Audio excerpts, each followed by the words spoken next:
My nightmare mother-in-law ruined our holiday, and my spineless husband refused to stand up to her.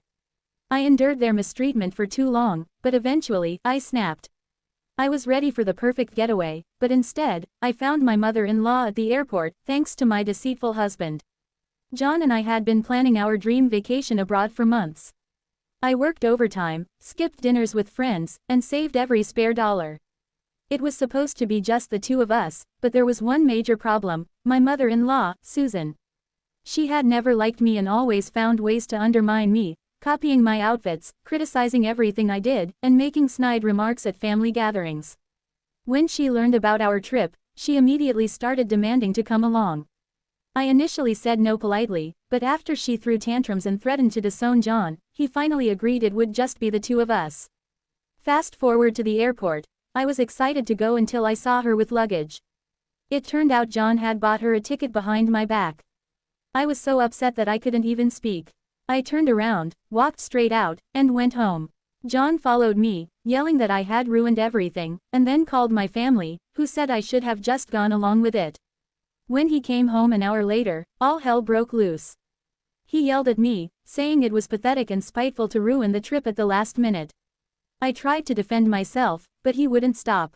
Then he did something I never thought he was capable of: he raised his fist at me. He balled it up and held it in the air but then put it down. He never hit me, but that single act made me rethink everything. I told him that if he ever did that again, I would leave. He quickly apologized, claiming he didn't know what had come over him. For the next few days, the tension was unbearable. John acted as if nothing was wrong and made no real apology. We barely spoke, and when we did, it was only about work or the weather. 3 days after the airport incident, Susan showed up unannounced. I wasn't surprised. She had a knack for inserting herself into every situation. I opened the door to her standing there with that same smile she wore when she was up to something. She walked in without waiting for an invitation and immediately started rearranging things in my living room. She moved my couch, shifted my favorite vase, and adjusted the picture frames on the wall. I stood there in disbelief, biting my tongue because I knew saying anything would lead to another fight with John, and I was exhausted. I just wanted peace, so I stayed silent, hoping she would leave soon. But the damage was done. John came home while she was still there, and I waited for him to defend me or at least acknowledge that Susan had overstepped. Instead, after seeing the look on my face, he simply said, "She's just trying to help." That was the moment I realized John wasn't on my side. Every time I tried to set boundaries with Susan, he was the one who allowed her to cross them. I considered confronting her, but I knew it would be pointless because John would defend her, as always. That night, I barely slept, replaying everything that had happened in my mind. The next morning, I decided to take a drive to clear my head. I didn't know where I was going but needed to get out of the house. I passed a small cafe I hadn't noticed before and stopped for coffee. While sitting there, my phone buzzed with a message from an old friend I hadn't spoken to in years. She was going through a rough patch in her marriage and wanted to catch up. I didn't think much of it at the time but replied and set up a time to meet later that week. Meeting my friend turned out to be eye-opening. She told me about her struggles with her husband's family and how suffocated she felt. Her story mirrored mine, except she had already decided to leave. It was like looking into a mirror of what my life could become if I stayed. She found happiness again after walking away from her marriage, and for the first time, I started to consider that maybe leaving was an option for me too. A week later was our wedding anniversary. I had quietly looked forward to this night, spending hours planning a romantic dinner, setting up our favorite dishes, and lighting candles in hopes of rekindling intimacy. Before I could call for John, Susan showed up again. I don't know how she found out about our plans, but there she was at the door just as I finished the final touches on our dinner. John welcomed her in without hesitation, and she immediately took over. She started taking the food I prepared off the stove, insisting on helping, which meant judging everything I made and taking over the cooking. I stood there helplessly as she added ingredients, spilled sauces, and rearranged the kitchen. John said nothing the entire evening. She demanded his attention, sharing family stories and laughing at inside jokes that excluded me.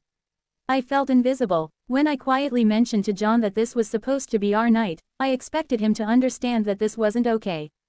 Instead, he brushed me off, saying, "My mom just wants to be part of it. You're overreacting." I wanted to scream, but I didn't. I swallowed my anger because he had already chosen her. That night, as I cleaned up the mess from dinner, I realized I was no longer just angry at Susan, I was angry at myself for allowing this to happen. Weeks passed, and I was emotionally drained, walking on eggshells to avoid bringing up what happened. One evening, while John was out, I sorted through some paperwork and noticed something odd, a list of our personal expenses, credit card balances, and even details about our mortgage. My heart dropped when I realized it wasn't in John's handwriting, it was Susan's. She had gone through our finances. I confronted John that night, and at first, he acted confused, but after pressing him, he admitted that he had been discussing our finances with his mom for months without telling me. She had been giving him advice on how to manage our money, even suggesting we sell our house and move closer to her.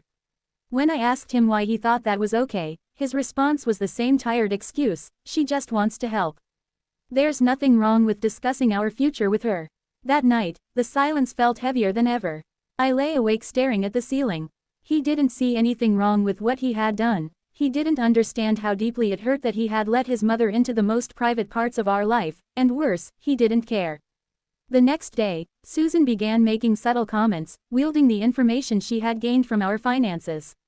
Every little thing I bought was scrutinized, from groceries to my car.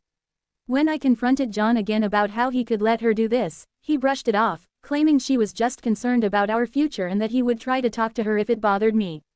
I was still talking to my old friend from the cafe, and she suggested therapy, saying it was the one thing she wished she'd tried before leaving her husband. In a last attempt to save my marriage, I suggested couples counseling to John, hoping he would finally see what his mother was doing to us. He hesitated but eventually agreed to give it a try. That glimmer of hope kept me going. On the day of our first therapy session, I was nervous but optimistic, hoping the therapist could help us rekindle our spark. Just as the therapist called us in, Susan walked in, smiling as if it were her session too. My heart sank. I couldn't believe what I was seeing. John had told her everything about our decision to go to therapy. The look on his face confirmed he saw nothing wrong with her being there, he likely invited her. The session quickly turned chaotic. Susan jumped in, claiming she was only trying to be part of our lives, explaining every boundary she had crossed and every moment she had inserted herself into our marriage. John sat there nodding along. The therapist suggested we set clear boundaries, but John pushed back, accusing me of being too sensitive and trying to isolate him from his family. I could barely focus, hearing only Susan's voice while John took her side. I walked out of the session feeling more alone than ever, realizing that John wouldn't change no matter how much I begged or how hard I tried to make him understand. He would always put his mother first. Days passed, and I found myself pulling away even more. Just as I was about to give up, I received a job offer in another city, everything I had been working toward in my career. The pay was better, opportunities were endless, and most importantly, it felt like a fresh start. For the first time in ages, I felt a spark of hope. I rushed home, excited to share the news with John, but his reaction stunned me.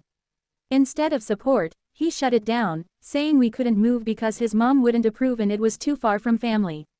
I stood there speechless. I couldn't believe that was his reason for turning down a life-changing opportunity. I tried to reason with him, pointing out how much it would benefit us financially and emotionally, but his response crushed me. He wouldn't abandon his mom, no matter what, because she wouldn't do that to him.